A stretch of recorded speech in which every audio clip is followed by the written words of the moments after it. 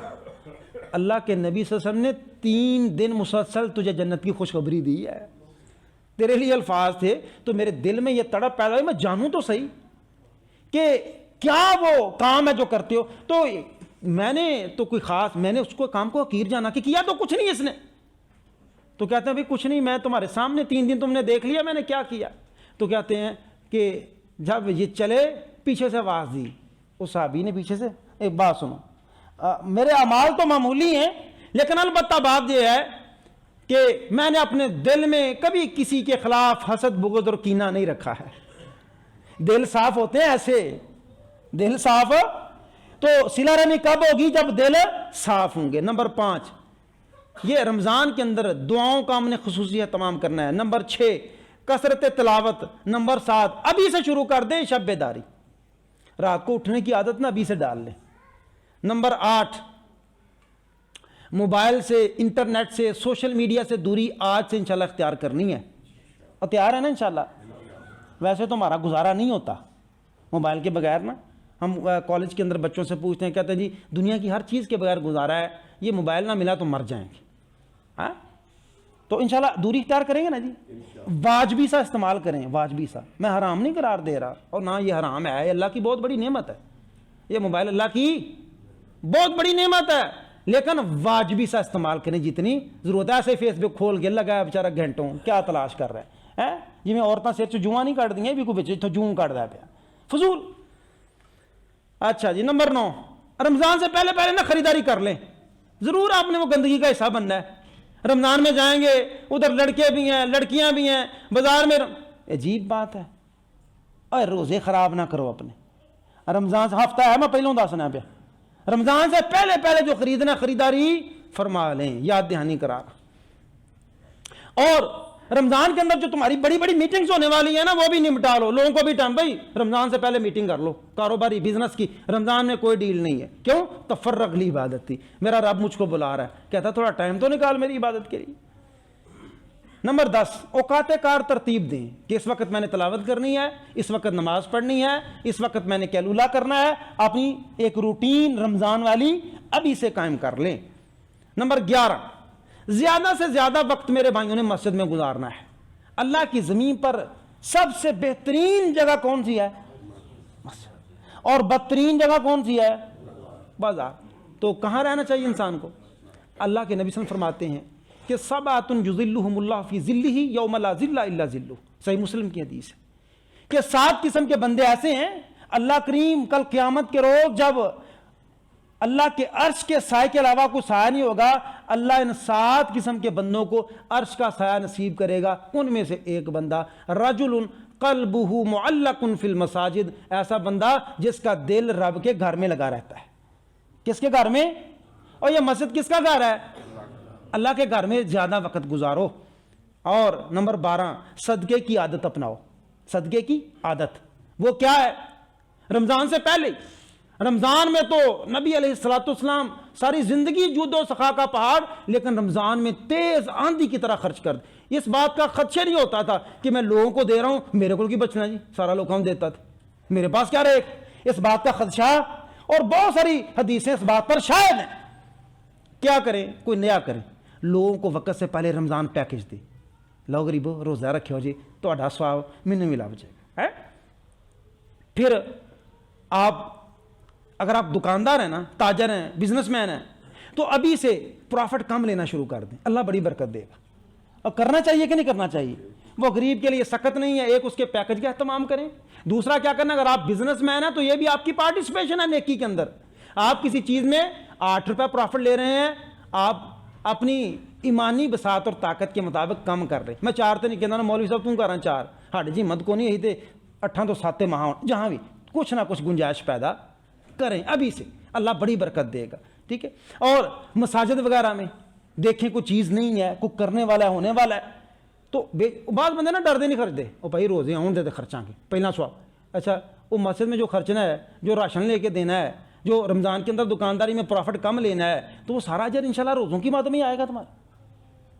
اور نمبر 14, اس رمضان کو نا منفرد بنا دیں. وہ عبادات جو پچھلے رمضان میں ساری زندگی میں نہیں کی, ان کو بڑھا دیں. کیوں جی؟ کریں گے نا انشاءاللہ. کوئی وعدہ کریں رب سے, اللہ یہ گناہ چھوڑ دیا, یہ اس رمضان نے میری زندگی بدل دی. اور رمضان قبول بھی ان لوگوں کا ہوتا ہے جو رمضان کے بعد بدل جاتے ہیں. اگر رمضان کے بعد تبدیلی نہیں نہ آتی جیسا رمضان سے پہلے تھا, یہ پکی نشانی ہے کہ اس کا رمضان قبول نہیں ہوا, کیونکہ نیکیاں انسانوں میں تبدیلی پیدا کرتی ہیں. اللہ سمجھ کے